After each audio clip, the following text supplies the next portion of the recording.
Welcome to Learning English, a daily 30-minute program from the Voice of America. I'm Katie Weaver. And I'm Mario Ritter Jr. This program is designed for English learners, so we speak a little slower and we use words and phrases especially written for people learning English. Coming up on the show, Brian Lynn brings us the Science and Technology Report. He tells about some of the products featured at CES, the Consumer Electronics Show in Las Vegas, Nevada. We also hear stories from Andrew Smith and John Russell. We close the show with the lesson of the day. Now, here's Andrew Smith. Greenland is the world's largest island and a self-governed territory of Denmark. About 57,000 people live there, mainly along its coasts.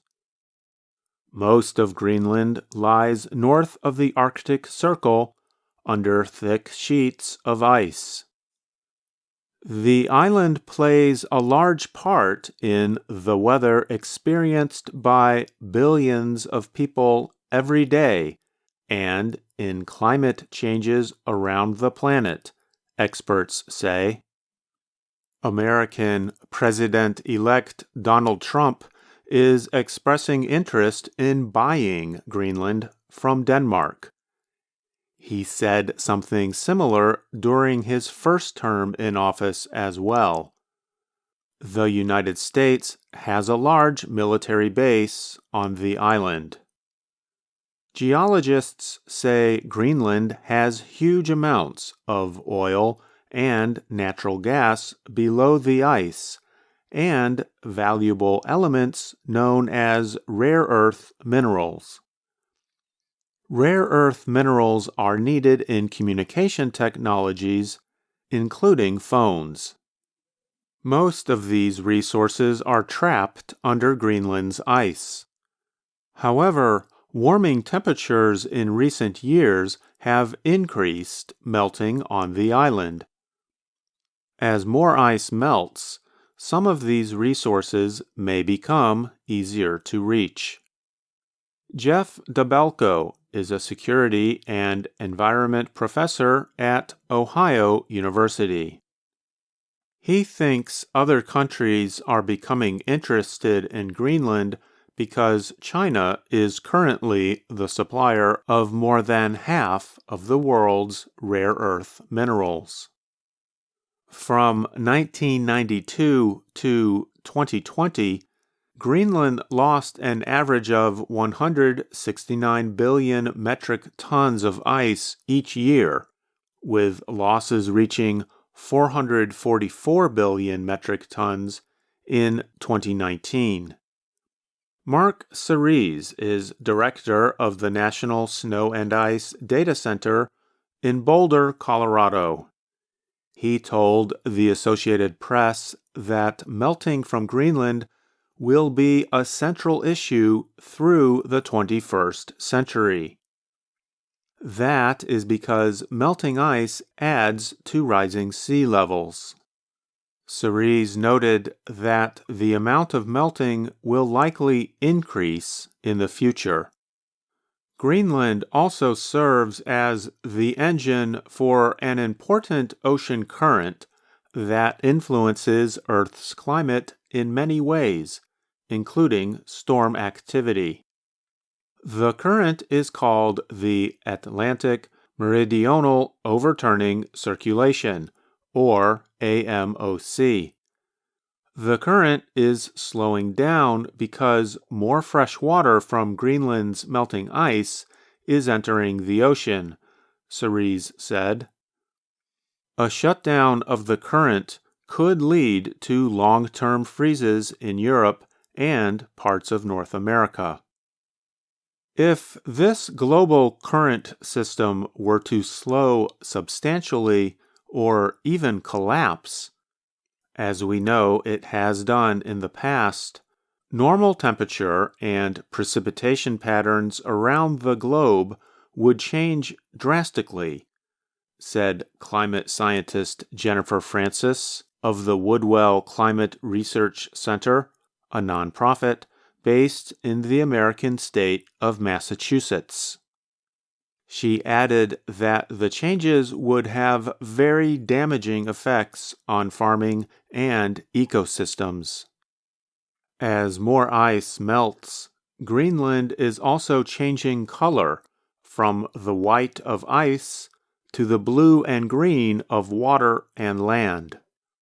These darker colors hold more heat from the sun and can increase the speed of warming. Greenland lies in between northern Canada, northern Europe, and Russia. That area may become more valuable to countries if melting in the Arctic Ocean continues to increase and more ships pass through the area. I'm Andrew Smith.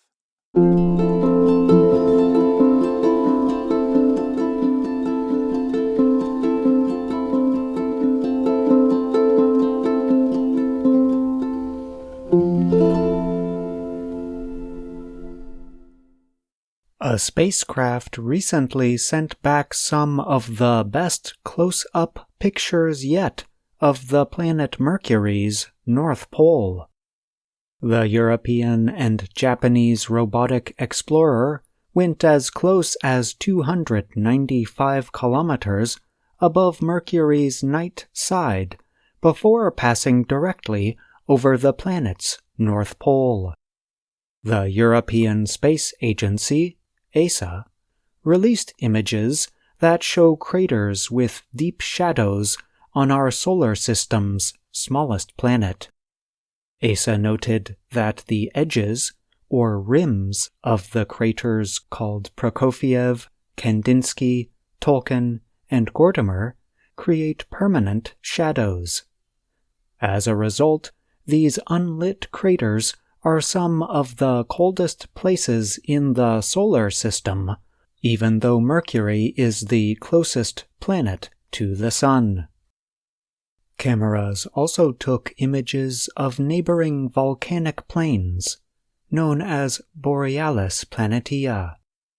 ESA noted that these are Mercury's largest expanse of smooth plains, and were formed by the widespread eruption of lava 3.7 billion years ago. Also appearing in the images released by ESA is Mercury's largest impact crater, the Caloris Basin, which covers more than 1,500 kilometers. This was the sixth and final flyby of Mercury for the Bepi-Colombo spacecraft since its launch in 2018. The recent move put the spacecraft on a path to enter orbit around Mercury late next year. The spacecraft holds two orbiters, one from Europe and the other from Japan, that will circle the planet's poles. In a statement on its website, ESA noted that Mercury, a small dry planet, is the least explored planet of the inner solar system. Learning more about Mercury will shed light on the history of the entire solar system. The spacecraft is named for the late Giuseppe Bepi Colombo, an Italian mathematician. Colombo played a part in NASA's Mariner 10 mission to Mercury in the 1970s and, 20 years later, in the Italian Space Agency's special satellite project that flew on the U.S. Space Shuttle. I'm John Russell.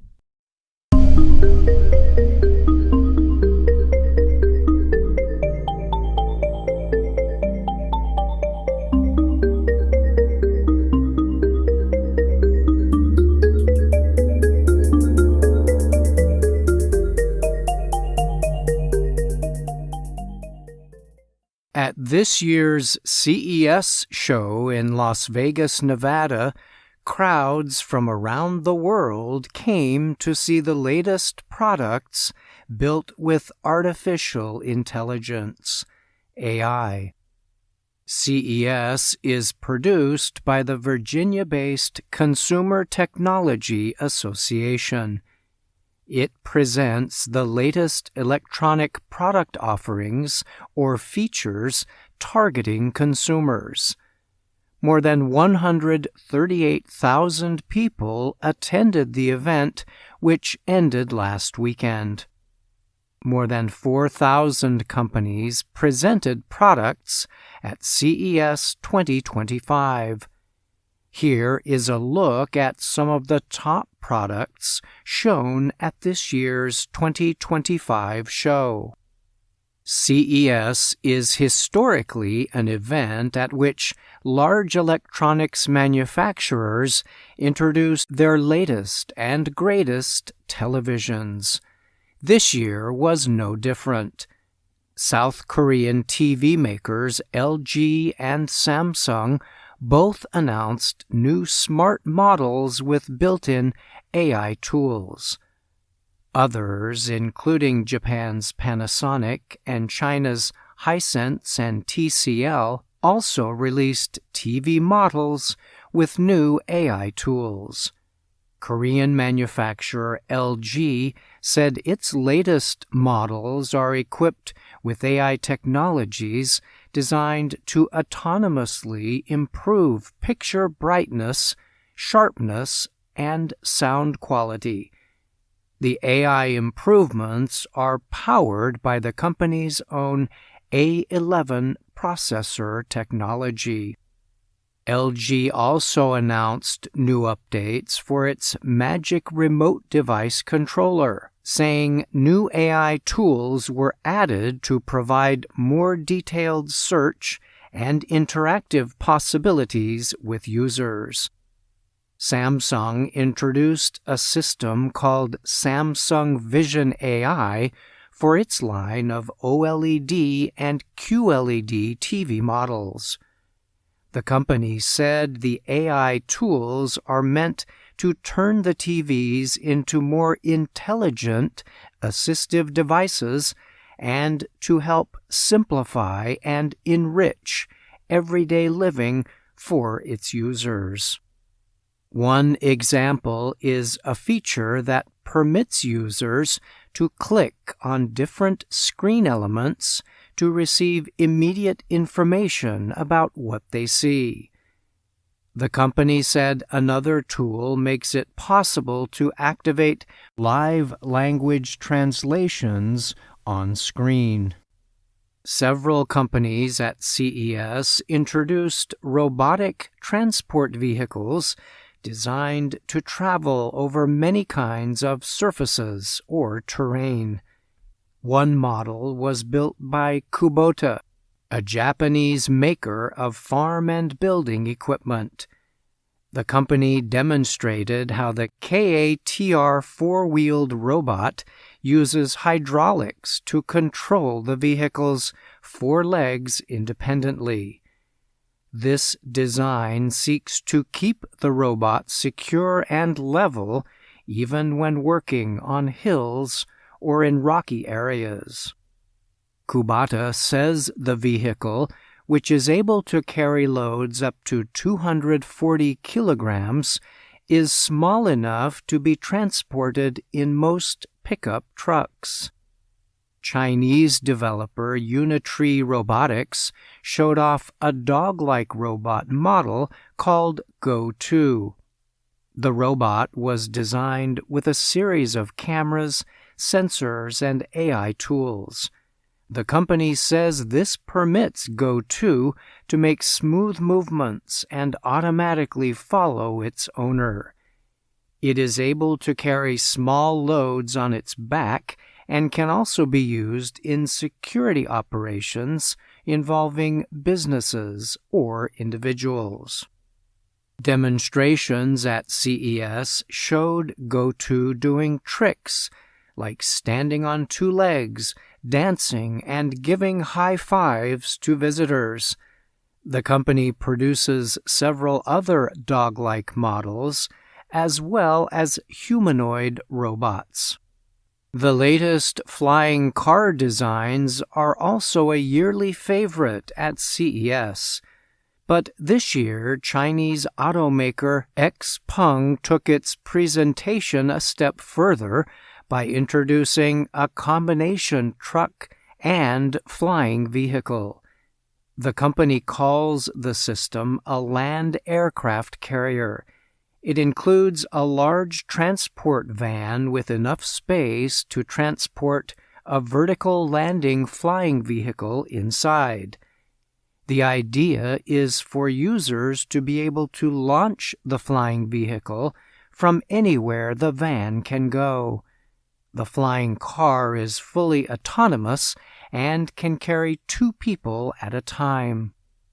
Chinese media reported the company, which also offers several traditional vehicles on its website, plans to sell the combination for about $300,000.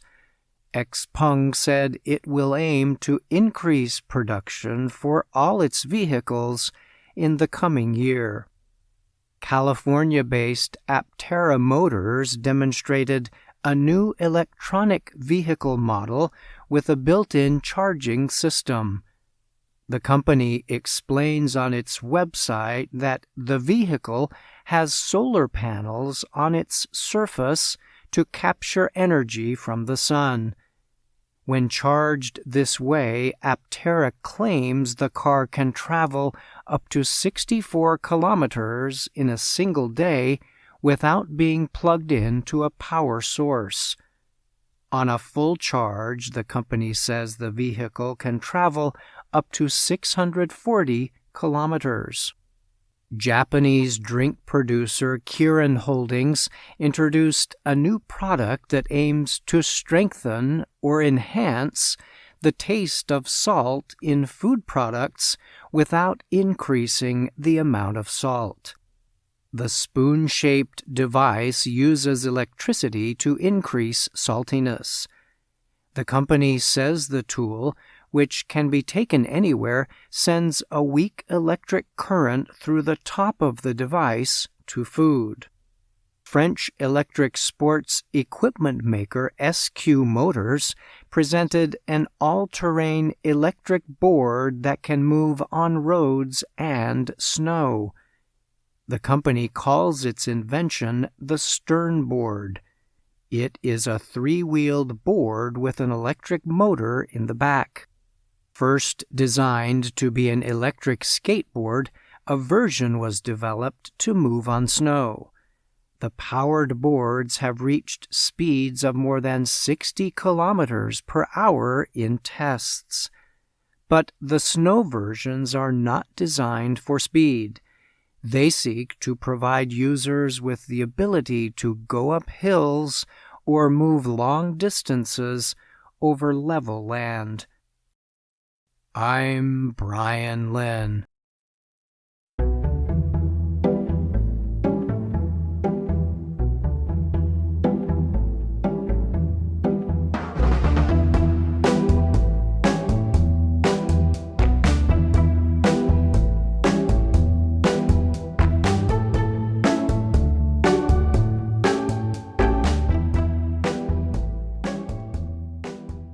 Hello, my name is Anna Mateo. And my name is Jill Robbins. And I'm Andrew Smith. You're listening to the Learning English podcast. Welcome to the part of the show where we help you do more with our series, Let's Learn English. The series shows Anna Mateo in her work and life in Washington, D.C. Today's lesson has 3 parts. First, you will hear and repeat a few informal expressions Anna uses that are very common in American English. Next, you will hear Andrew and me having a native speaker conversation. Third, you'll get to practice hearing and listening to phrases that begin with the word what.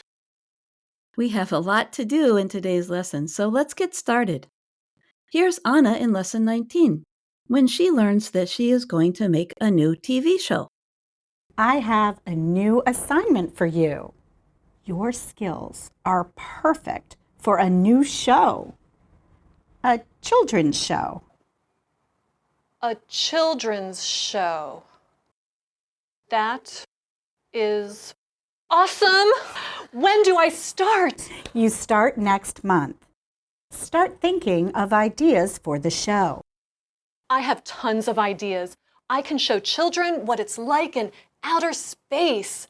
Or Great! Tons of is an informal way of saying a lot of. A ton, in the units of weight used in the United States, is 2,000 pounds, which is about 907 kilograms. So that's why a ton of, or tons of, means a lot, or very many. Anna has a lot of imagination, so she has tons of ideas. I have tons of ideas. And there are tons of things we can talk about based on the Let's Learn English series from VOA Learning English. Here's some more examples with the expression tons of. So, Andrew, I'm going to Charlotte, North Carolina next weekend for a work meeting. But I haven't had time to plan my trip. And I don't really know what to do. Oh, don't worry about that. There's tons to do.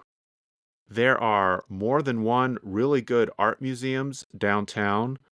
There are major sports teams. There's an NBA basketball team, an NFL football team, soccer teams. There's a very good symphony orchestra and a lot of good restaurants. You will have plenty to do. Yeah, I'm sure I will. Hey, I meant to ask you, could you help me move my office furniture if you're not too busy? Yeah, no problem. I've got tons of time. Speaking of the office, do you have any paper clips?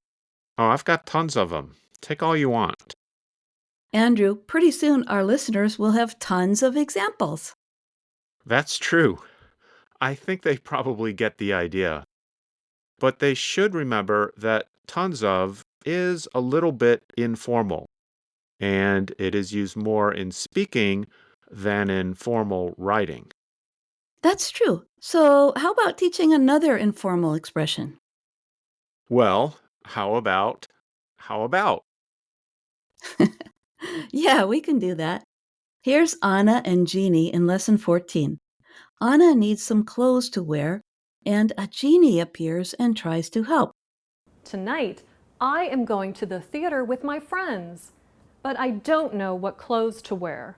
Maybe this magazine can help. Her clothes are beautiful. I really want a friend like her to help me. Who are you? I am Jeannie. You want help? I am here to help you find the right clothes. Awesome! How about jeans and a t-shirt?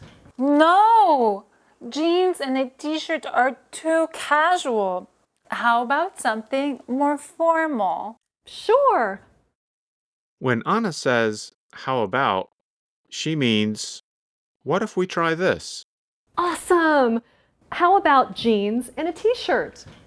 And when we speak quickly, we sometimes drop the sound from about and just say bout.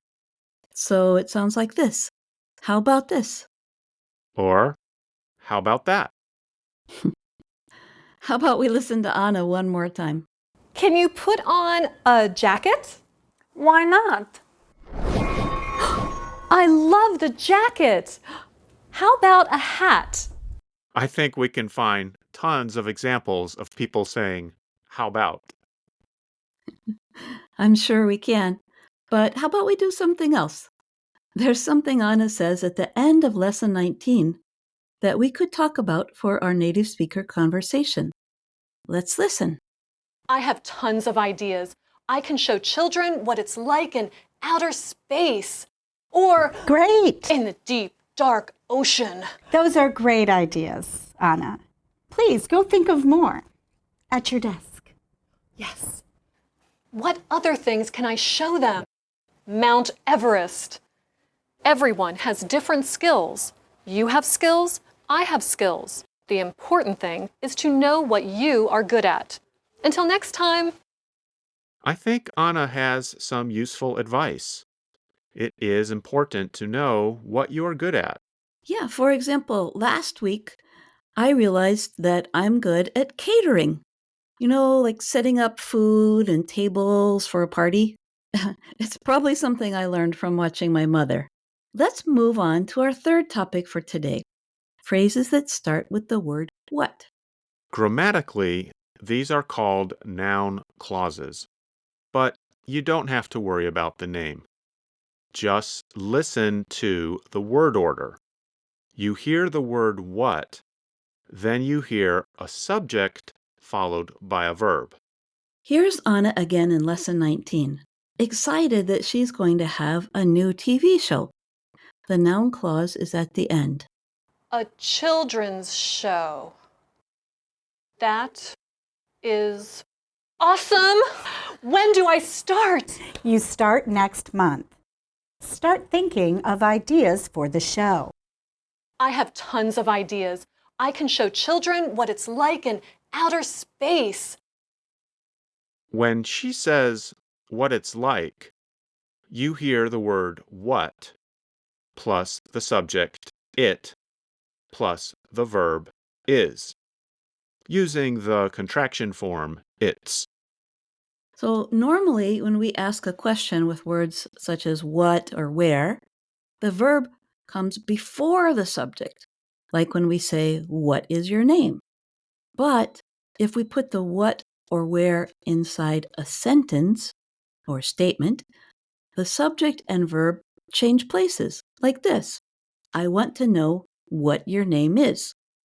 The words what your name is are the object of the verb know. So their job in the sentence is to function like a noun instead of a question. So that's why the word order is not like a question with what. It can be tricky to reverse the subject and verb order correctly. But don't worry, we're going to give you tons of examples. I can show children what it's like in outer space.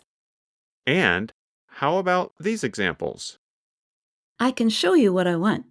I can show you what I need. I can tell you what I think. I can tell you what I see. You can show me what you want. You can show me what you need. You can tell me what you think. You can tell me what you see. I can tell you what to do. I can tell you where to go. You can?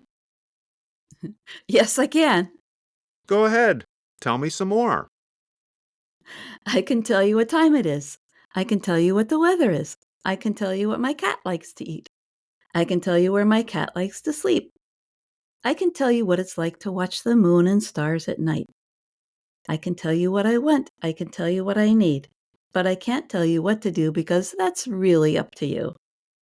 You know, I think that's true. You can't tell me what to do, but you can give me some good advice. Well, here's some advice for our listeners. Practice repeating the sentences you hear on this lesson of the day. And use the Let's Learn English series to find many more examples of things you can learn to say. That is some good advice. We hope you've enjoyed today's lesson of the day on the Learning English podcast. I'm Andrew Smith. And I'm Jill Robbins.